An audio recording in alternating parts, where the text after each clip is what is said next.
गांव वालों का कहना है कि रात के समय जंगल से डरावनी आवाजें आती हैं। लेकिन महाराज, आज जब सुबह कुछ सैनिक वहां देखने गए तो। लेकिन क्या हुआ, जल्दी बताओ। वे दोनों सैनिक वहां नहीं थे महाराज। उनकी जगह केवल उनके वस्त्र और तलवारें मिली। सूर्य प्रताप सिंह क्रोध में। तो कहां गए वे दो सैनिक? क्या आसमान निगल गया उन्हें या जमीन खा गई? क्षमा चाहता हूं महाराज, हमें कुछ नहीं पता।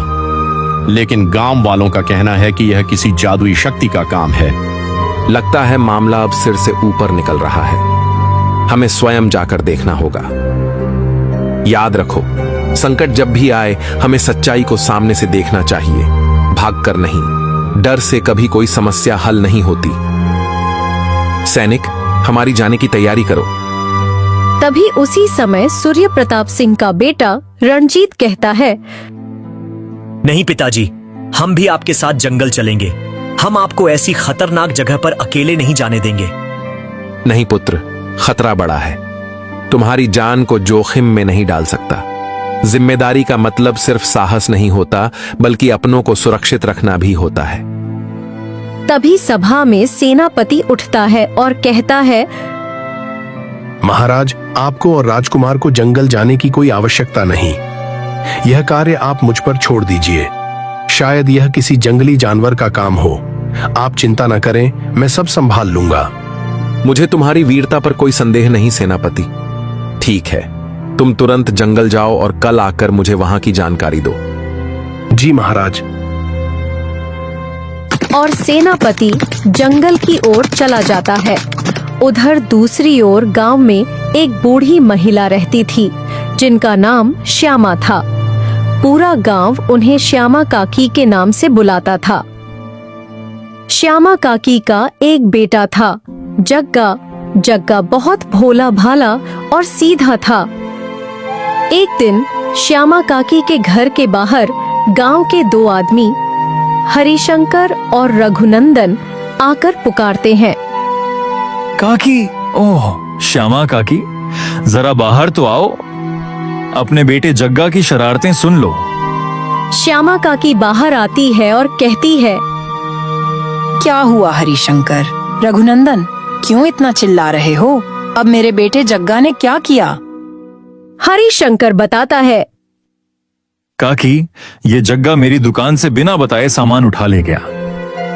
और काकी, इसने मेरे दोनों बैल खोलकर भगा दिए। श्यामा काकी कहती है, अरे पता नहीं इस लड़के का क्या करूं।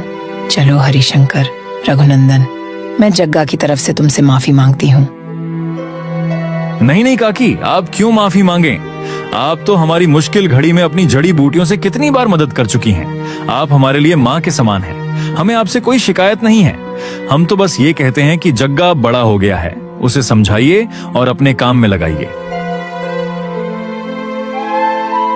काकी, बच्चे जब छोटे हों तो गलतियां करते हैं, पर समय रहते उन्हें सिखाना जरूरी है, वरना शरारत धीरे धीरे आदत बन जाती है। और जब बेटा माँ का सहारा बने, तभी घर और समाज दोनों संवरते हैं। इतना कहकर हरिशंकर और रघुनंदन चले जाते हैं। श्यामा काकी अंदर जाती हैं और बड़बड़ाते हुए कहती हैं, आज इस लड़के को घर आने दो। आज इसे अच्छे से समझाऊंगी, ताकि ये जाने कि जिम्मेदारी क्या होती है। कुछ समय बाद जग्गा घर आता है। माँ, बहुत भूख लगी है, कुछ खाने को मिलेगा माँ? आज तेरे लिए कुछ नहीं है खाने को। क्यों माँ, क्या हुआ? अच्छा, मुझे सब पता चल गया है कि तूने क्या किया है।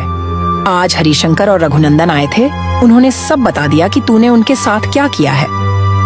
अच्छा, उन्होंने क्या क्या कहा तुम्हें माँ? यही कि तूने उनका सामान और बैल खोलकर भाग गया। मुझे पता ही था कि उन्होंने तुम्हें पूरी बात नहीं बताई होगी माँ। तो पूरी बात क्या है? कहीं झूठ तो नहीं बोल रहा ना तू?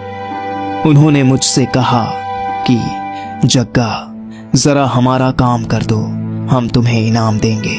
लेकिन काम हो जाने पर उन्होंने मुझे कुछ नहीं दिया, इसलिए मैंने गुस्से में उनका सामान और बैल खोल दिए।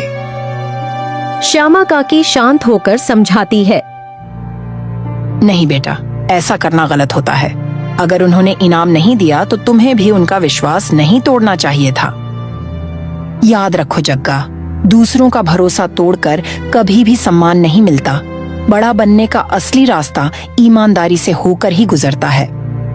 फिर वह आगे कहती है, और पता है क्या कह रहे थे वे? और क्या कह रहे थे माँ? यही कि तू दिन भर इधर उधर घूमता रहता है, अपनी माँ की भी मदद नहीं करता।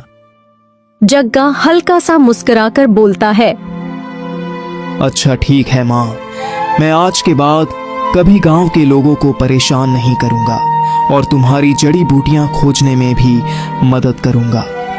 अब तो मुझे कुछ खाने को मिल ही जाएगा, बहुत तेज भूख लगी है। श्यामा काकी मुस्कुरा कर कहती है, अब तू समझ गया है तो अभी तेरे लिए खाना लाती हूँ। श्यामा काकी खाना लाकर देती है और जग्गा प्रेम से खाना खा लेता है। श्यामा काकी को अपने पुरखों से शिक्षा मिली थी। वह जड़ी बूटियों में निपुण थीं। जगह जगह जाकर औषधियां ढूंढती और उन्हीं से कभी कभी गांव वालों की बीमारियां भी ठीक कर देती थीं। खाना खाने के बाद जग्गा पूछता है, माँ, क्या तुम्हें पता है कि कल महाराज ने 4 सैनिकों को जंगल में भेजा था? आज सुबह जब कुछ सैनिक उन्हें देखने गए तो वे वहां नहीं थे, सिर्फ उनके वस्त्र और तलवारें पड़ी थीं। गांव वाले कहते हैं कि यह किसी जादुई शक्ति का काम है, पर कुछ लोग यह भी कहते हैं कि जंगल में बहुत सारी नई नई जड़ी बूटियां आई हैं। श्यामा डरकर बोलती है, नहीं नहीं जग्गा, तू वहां भूल कर भी मत जाना। लालच में इंसान अपनी समझ खो बैठता है। जिज्ञासा अच्छी है, पर जहां खतरा हो वहां कदम बढ़ाना मूर्खता है। हाँ माँ, मैं नहीं जाऊंगा वहां। अगली सुबह राजा सूर्य प्रताप सिंह अपने दरबारियों के साथ दरबार में बैठे थे। तभी एक सैनिक भागते हुए आता है। क्या हुआ सैनिक, तुम इतनी जल्दी जल्दी क्यों आए हो? निश्चय ही तुम सेनापति का कोई संदेश लाए होगे, लेकिन उन्हें तो स्वयं आना चाहिए था समाचार देने। क्षमा चाहता हूँ महाराज, मैं एक दुखद समाचार लाया हूँ। यह सुनकर राजा घबरा उठते हैं। दुखद समाचार? क्या है दुखद समाचार? कल आधी रात को मैं सेनापति के साथ जंगल में पहरेदारी कर रहा था। तभी अचानक मैं बेहोश हो गया और जब मेरी आंखें सुबह खुली तो देखा कि सेनापति भी गायब थे। उनके स्थान पर बस उनके वस्त्र और तलवार पड़ी थी। राजा सैनिक की बात सुनकर गंभीर स्वर में बोलते हैं, लगता है मामला और भी गंभीर होता जा रहा है। हमें स्वयं जाकर देखना होगा कि वहां क्या हो रहा है। याद रखो, सच्चा नेतृत्व वही है जो खतरे से भागे नहीं, उसका सामना करे। डर से भागना राजा का नहीं, कायर का काम होता है। तभी राजकुमार रणजीत बोल उठता है, नहीं पिताजी, हम भी आपके साथ जंगल चलेंगे। नहीं, हमारे साथ कोई नहीं आएगा, न तुम रणजीत न कोई सैनिक। हमें यह मार्ग अकेले तय करना होगा। कुछ लड़ाइयां ऐसी होती हैं जो अकेले ही लड़ी जाती हैं, पर याद रखो बेटा, हर लड़ाई ताकत से नहीं, संयम और बुद्धि से जीती जाती है। राजा आदेश देते हैं, शीघ्र ही हमारा घोड़ा तैयार किया जाए, हमें जंगल जाना है।